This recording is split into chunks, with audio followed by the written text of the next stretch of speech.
Hello everyone, শুরু করছি obsession পর্ব 3। লেখিকা অরুণিমা শেখ, কণ্ঠে আরবি। ভোর 4টায় অ্যাশের ঘুম ভাঙল। রাতে কিছু না খেয়ে ঘুমানোর কারণে তার খিদেও পেয়েছে। সে রুম থেকে বের হয়ে রান্নাঘরে গেল খাবারের আশায়। ফ্রিজ খুলে দেখলো তাতে কিছু মিষ্টি রাখা আছে। সে সেগুলো বের করে গপাগপ সবগুলো একসাথে খেয়ে ফেলল। খাওয়ার শেষে একটি তৃপ্তির ঢেকুর তুলে সে তার রুমে যাওয়ার জন্য পা বাড়ল। হঠাৎ কেউ তার হাত টেনে ছাদে নিয়ে এলো। অন্ধকার থাকার কারণে সে লোকটাকে ঠাউর করতে পারেনি।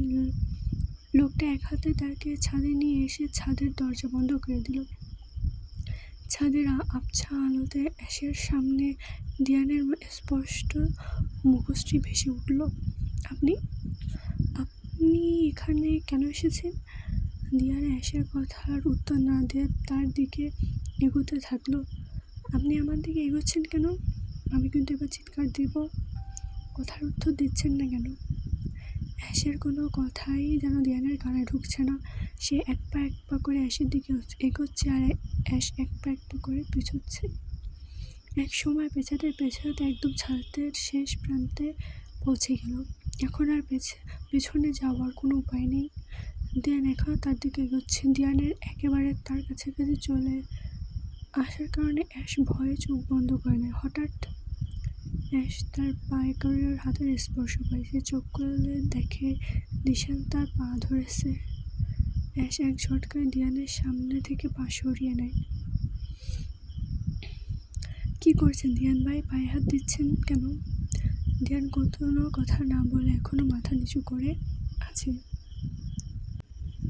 কি হলো, কথা বলছেন না কেন? দিয়ান হঠাৎ অ্যাশকে চমকে দিয়ে কান্না করে দিল। অ্যাশ এবার নিজের কণ্ঠ নরম করে দিয়ানকে জিজ্ঞেস করলো, কি হয়েছে দিয়ান ভাই? আপনি এমন করছেন কেন? দিয়ান নিজেকে সামলে অ্যাশের সামনে দাঁড়ালো। তার চোখে এখনো পানি বিদ্যমান। আমাকে ক্ষমা করে দিস আসো। আমি আজ পর্যন্ত যা কিছু করছি সব কিছুর জন্য। এঙ্গেজমেন্টের দিন যা করেছি, যা বলেছি তার জন্য। বিশ্বাস কর, আমি তোকে সত্যি ভালোবাসি। সেদিন বাসায় যাওয়ার পর থেকে আমার নিজেকে অসহায় মনে হচ্ছিল এত বছর পর কোনো একটা জিনিস আমি হারিয়ে ফেলছি।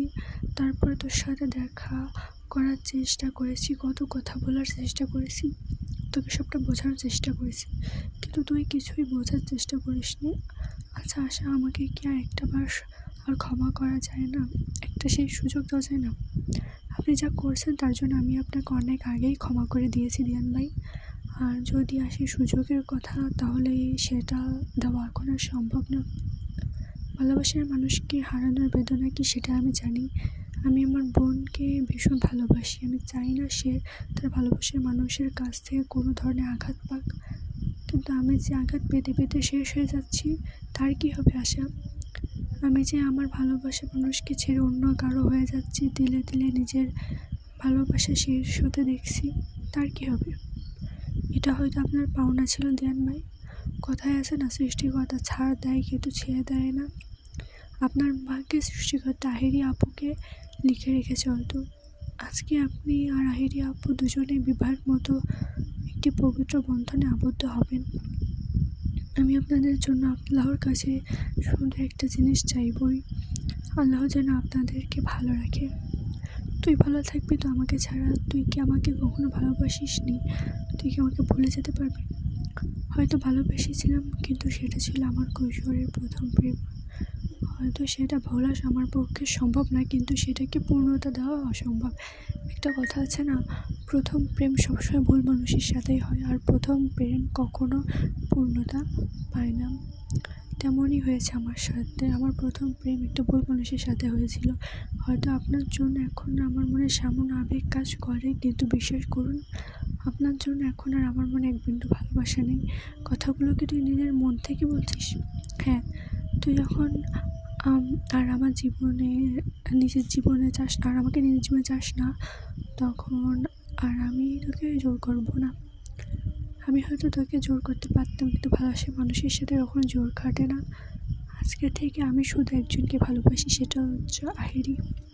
হয়তো তোর জন্য মনের কোণে ভালোবাসা থাকবে, কিন্তু সেটা শুধুমাত্র সুপ্ত থাকবে।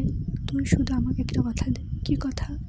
তুই এটাই কথা দে যে আমাকে ভাই ভেবে হলেও তুই আমার সাথে ঠিক আগের আসার মতো কথা বলবি, ফ্রিলি সব কথাই শেয়ার করবি, তোর সব সমস্যার কথা তুই আমাকে জানাবি। প্লিজ আমাকে আমার এই কথাটা তুই রাখিস। আমি আর জীবনে আমার ভালোবাসার দাবি নিয়ে তোর সামনে আসবো না।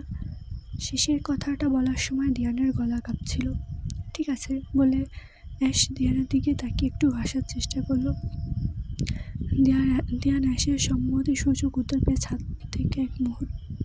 ছাদে আর এক মুহূর্ত দাঁড়ালো না। সে তৎক্ষণাৎ সেই স্থান ত্যাগ করলো।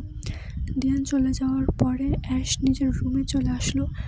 মজার কথা হলো, আজকে দিয়ানকে প্রত্যাখ্যান করার পরেও তার মন খারাপ হয়নি, বরং ভালো লাগছে এটা ভেবে যে দিয়ানের সাথে তার সম্পর্কটা আগের মতো হয়ে যাচ্ছে।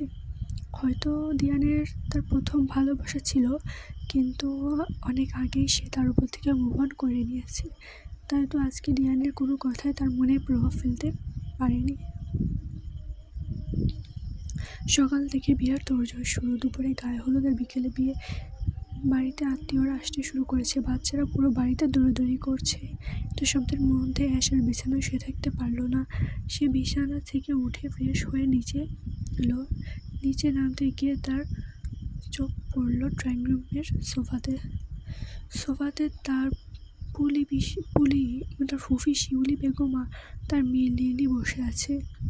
লিলি আর অ্যাশ সমবয়সী, তারা দুজন এক ভার্সিটিতে আর এক ক্লাসে পড়ে। তারা ভালো বান্ধবীও বটে, কিন্তু শিউলি বেগম মানুষ হিসেবে ততটা সুবিধার না। সে অ্যাশকে দু চোখে সহ্য করতে পারে না, তার একটাই কারণেই যে অ্যাশ লিলির থেকে বেশি সুন্দরী আর পড়াশোনা লিলির থেকে এগিয়ে। যদিও এতে লিলি বা অ্যাশের কোনো সমস্যা নেই, তাদের মধ্যে এটা নিয়ে কোনো হিংসা বিদ্বেষ নেই। অ্যাশ লিলিকে দেখে দৌড়ে তার কাছে চলে গেল। আরে লিলি মহারানী যে, তা কখন এলেন শুনি? আমাকে ডাকলেনও না। আরে মাত্র এসেছি, একটু পরে তোর কাছে যেতাম, এখন বস। অ্যাশ লিলির পাশে বসে গল্প করা শুরু করলো। শিউলি বেগম সোফা থেকে উঠে রান্নাঘরে চলে গেলেন। আহিরিকে হলুদের জন্য তৈরি করা হচ্ছে। অ্যাশ আর তার কাজিনের আগেই তৈরি। তারা এখন সবাই মিলে আহিরিকে তৈরি করছে। একটু পরে ও বাড়ি থেকে হলুদের তত্ত্ব নিয়ে আসবে। আহিরিকে সাজানো শেষে সবাই মিলে তাকে গায়ে হলুদের স্টেজের কাছে নিয়ে এসেছে। কিছুক্ষণ আগে ও বাড়ি থেকে হলুদের তত্ত্ব নিয়ে এসেছে। আহিরিকে স্টেজে বসানোর সাথে সাথে হলুদের প্রোগ্রাম শুরু হয়ে গেছে। একে একে সবাই এসে আহিরিকে হলুদ লাগাচ্ছে। অ্যাশ তো আহিরিকে হলুদ লাগাতে এসে কেঁদে ভাসিয়েছে। এত বছর যার সাথে সুখ দুঃখ ভাগ করে নিয়েছে, এখন সে অন্য বাড়িতে চলে যাবে, সেই বাড়ির বউ হয়ে।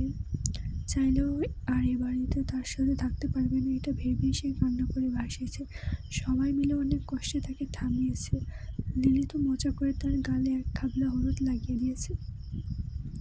এটা কি করলে তুই? কি করলাম? হলুদ লাগালি কেন?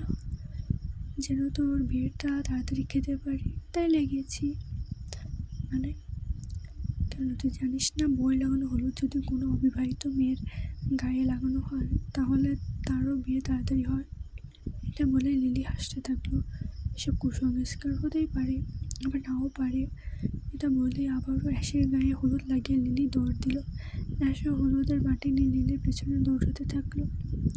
হঠাৎ ধাক্কা খেয়ে পড়ে যেতে নিলে কেউ তাকে শক্ত হাতে ধরে ফেললো। অ্যাশের হাতে থাকা বাটিতে সম্পূর্ণ হলুদ লোকটার গায়ে পড়ে গেল।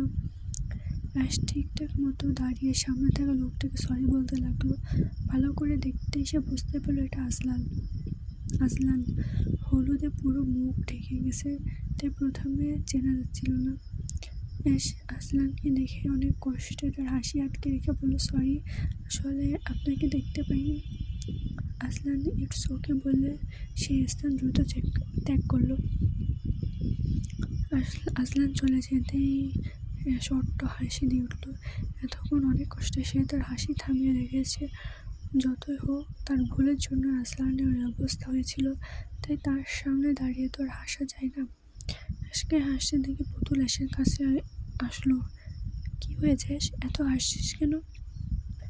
অ্যাশ পুতুলকে সবটা বলতেই পুতুলও অ্যাশের সাথে তাল মিলিয়ে হাসতে লাগলো। দূর থেকে সবটা শিউলি বেগমও দেখছিল। তিনি তার পাশের কিছু মহিলাকে বললেন, দেখছেন ভাবি, কেমন মেয়ে সবার সামনে ছেলেদের সাথে ঢলাঢলি করছে। আমি তো অনেকবার আমার মেয়েকে বারণ করছি এই মেয়ের সাথে মিশতে, আমার কথা কি আর ওই মেয়ে শোনে? পাশের মহিলাগুলো ওই শিউলি বেগমের সাথে সম্মতি প্রকাশ করলেন। গায়ে শেষ হওয়ার পরেই পার্লার থেকে লোক এসে আইরিকে সাজিয়ে গিয়েছে, আর বাকিরা যে যার ইচ্ছে মতো সেজেছে। আজকে আজলানের গিফট করা জামদানি শাড়িটা পরেছে। যদিও সে ঠিকঠাক শাড়ি সামলাতে পারে না, তবুও আজলানের জন্য সে আজকে শাড়িটা পরেছে। শাড়িটাই তাকে ভীষণ সুন্দর লাগছে। যে দেখছে সেই তার প্রশংসায় পঞ্চমুখ। বর এসেছে এটা শুনতেই অ্যাশ আর তার কাজিন মহল ছুটল গেট ধরার জন্য। অনেক কষ্ট করে গেট ধরার পরেও তারা আজলানের জন্য তাদের ব্যবসায় তেমন লাভ করতে পারেনি। কীভাবেই বা করবে? তার কাজিন মহল আর সে অনেক আগ থেকেই তো আজলানের উপর ক্রাশ খেয়ে বসে আছে, আর আজকে আজলানের যে লোক তাদেরকে বিয়ে বাড়ির প্রত্যেকেই তার উপর ফিদা। তাই তো আজলান যে টাকা দিয়েছে সেটা নিয়েই তারা তাদের ভিতরে ঢুকতে দিয়েছে। তো এভরিওয়ান, আজকের পর্ব এই পর্যন্ত। আর দেরি হওয়ার জন্য আমি সরি। আবারও নতুন পর্ব নিয়ে আপনাদের মাঝে হাজির হয়ে যাব খুবই দ্রুত।